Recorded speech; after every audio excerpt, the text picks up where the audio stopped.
Hey, this is John Odden coming to you from my gym, Empowered Strength in Bend, Oregon. And I want to talk to you about the FMS and basically give you some background of my experiences as an athlete, as a clinician, an experience that I've had working with clinicians and a lot of different people from different populations with the FMS. I'm a level 2 FMS practitioner myself. I have my background in exercise physiology through the ACSM and CSCS as well as Strong First. So really kind of putting together those pieces and giving you the fast track on the FMS. So I found a lot of people will kind of underappreciate, underutilize, just misunderstand the FMS, and some people will over-apply and make it kind of the end-all, be-all, and kind of take away some of the value of strengthening and the other components of fitness, of course, too. Because if we're really kind of majoring in the minor things, it's easy to get caught up in those details and kind of forget about the purpose and the greater just fun that people want to have with exercise too. So start with the screen. I'm going to summarize this and give you the kind of the fast track because this is a 2-day course at least, just to get the certification on level 1 and then the actual corrective exercise, which would be a level 2 certification. So first part here is talking about the squat pattern, and this, by the way, was created by Greg Cook and his team of physical therapists. You got Lee Burton as an athletic trainer background. So a really good think tank of all these great people to develop this screen. And it is just a screen. It's not something that we need to take as the end-all, be-all. And first and foremost, really, we're looking for pain and movement dysfunction. We're not trying to figure out why that is. And we're not trying to correct it during the screen. So that's a big takeaway. I want to make sure we're covering those bases. And really what I found too, I can really use that information to convey, working with my team locally of physical therapists, chiropractors, other professionals, and be able to decode the screen basically, take that information and share that with them and have a nice clean communication system that we can utilize and make sure we're on the same page and literally talk about what specific pattern needs to be looked at and basically where the weakest link is too. So this first pattern here is the squat. So my feet straight ahead, and kind of a common question, especially for other medical or fitness practitioners, well, I wouldn't squat this way, and just kind of forget about everything you know about the squat and think just from these basic movement patterns, and we'll talk in a later edition about hows and whys of these details too. So this first part, we're just straight ahead. We're going to put the stick over our head at 90 degrees, and we're going to squat down as low as we can go, pause.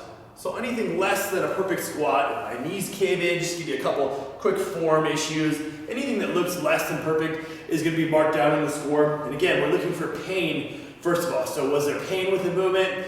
If there's pain, there's instantly a 0 on the score, and then it's scored up from a 1, meaning it's dysfunctional, a 2, meaning it's functional, and a 3 on this screen would be basically perfect movement with that. So there's different breakdown of each part. So again, we won't get into those details, but that's basically the first pattern there. And the total score is a 21 would be a perfect score, and anything below that would be a lesser score, something we'd consider trying to improve that movement, especially if someone's below a total of a 14 or has ones or asymmetries in any sense too. We know the first risk of an injury is having a previous injury, which seems like common sense. The next highest risk is an asymmetry, so some kind of imbalance from side to side. So next one here, we can see that a little bit more in depth. We're going to bring this board up here and do this hurdle step. So see these 7 basic fundamental patterns. And this also, by the way, is used from professional athletes with USA Gymnastics, with Seattle Seahawks. The Indianapolis Colts are really famously known for using this screen.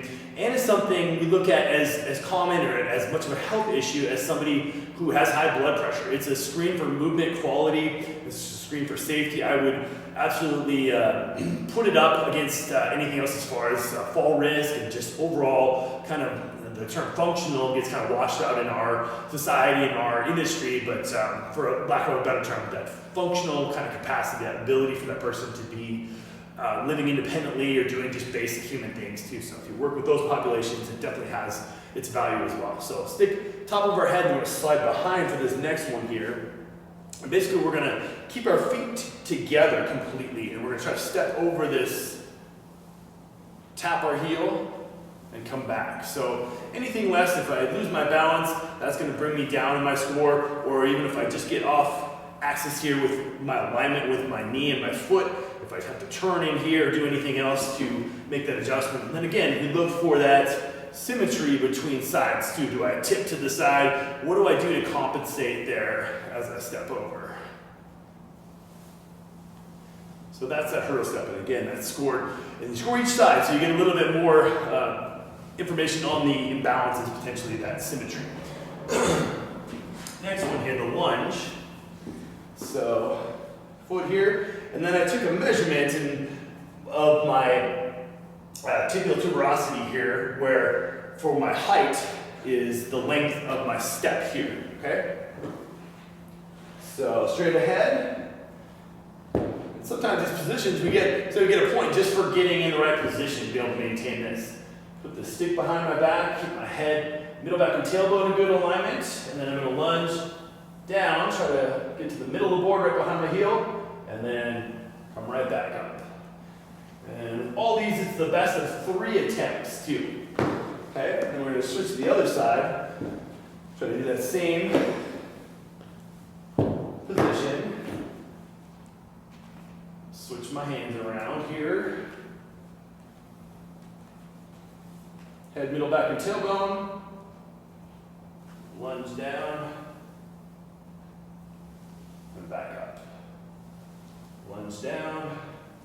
And again, number of different scoring criteria. If I tip forward, I lose side-to-side balance, or I'm just not able to get in that starting position. A lot of people have trouble just kind of chopping up, putting you on the train track to get in that position there too. Okay? Next one here, we take a measurement of the hand actually to get the distance. It was a little harder to show you just on my own here. I'm going to take my thumbs and tuck underneath my hands and basically take that measurement here. So arms up to the side. I'm going to place my hands in the middle of my back and measure this distance here between my hands, and then do the same on the other side. So, see, I have a subtle imbalance from side to side, pretty common to see this. So the more the imbalance, the more you get scored down here. Or if someone will, the form issue is they'll scooch their hands together and really tip forward. So we want to make sure you're staying in good posture, good tall position, and reach and touch there too. So we look for all that movement quality there as well. So that's the shoulder mobility. The next one here, we're going to have me laying down on the ground. Turn this to the side for you to see a little bit better.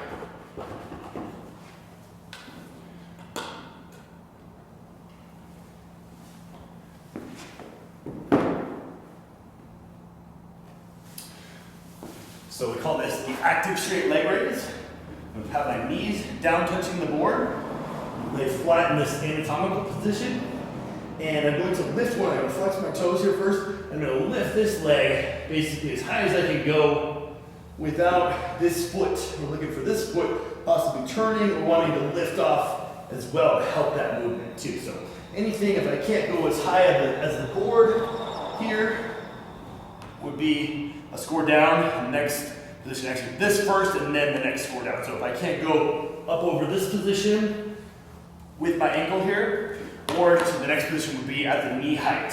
So somebody with really what we call tight hamstrings a lot of times, if they can go to here, and that's obviously scoring down. Or side to side, if they're showing the imbalance, if one side goes to here, and obviously if the other side goes straight up, we have something we definitely need to work on. And this is really the foundation of the screen and where we start for a lot of people, or that last one, the shoulder mobility. If those are limited, we work our way up from those foundation principles. And a lot of times it's kind of like unzipping up a zipper. Once we get that foundation of that, we can zip up the whole zipper and all the patterns improve too. So next one here, we're looking at the core. We're going down to these more fundamental for our foundational positions on the ground actually too. So next one is for men, is this push-up position. We start a little bit higher, forehead height, and women will start at chin height here. So what we want to do is get the elbows off, knees off, and then we want to be able to push up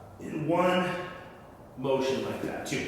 So this is scored down, and the challenging one, a lot of times, especially for ladies, because there's a little bit of a strength limitation sometimes too, but it's looking at this sequencing here. If I do this, and I push myself up like that, that's going to score me down. If I wiggle my hips from side to side, that's going to score me down too. And of course, I'm going to look at ways to correct that in further testing and with these corrective exercises in that next phase of my, once I've done the screen, okay? So the last one here is the rotary stability here. So I'm gonna keep my toes, my knees, and my thumbs all touching this board.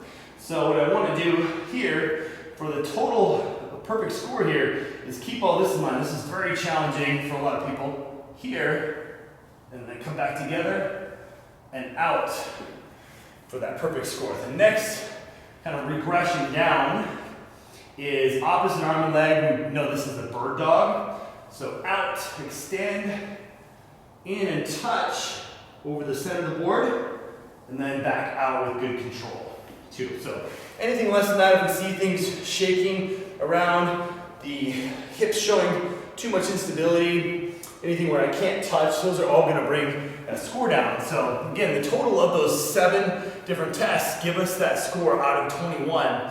And then again, we break this down. We start at that weakest link and in the chain, and we look at those pieces and try to bring that score up. Or generally, we're able to do that. And if something is painful, we refer out to a clinician. So that's also, as a trainer, as someone who does not have those licensures to treat pain, that's where we draw that line, and we will refer them out and get that information from those folks, and just know our scope, stay within our scope, work with something. If it's something that's non-painful, it's perfect for what something is not functioning well, is tight, is immobile, is needing more stability, all the way up that chain of our movements here. So hopefully that helps give you a little background on the FMS. And again, this is John. My gym is Empowered Strength, or poweredstrength.com. You can also check out fms.com for more information on the FMS, and I'm happy to answer any questions if people have other questions, and we'll build on this library of different information and go from there. Thanks.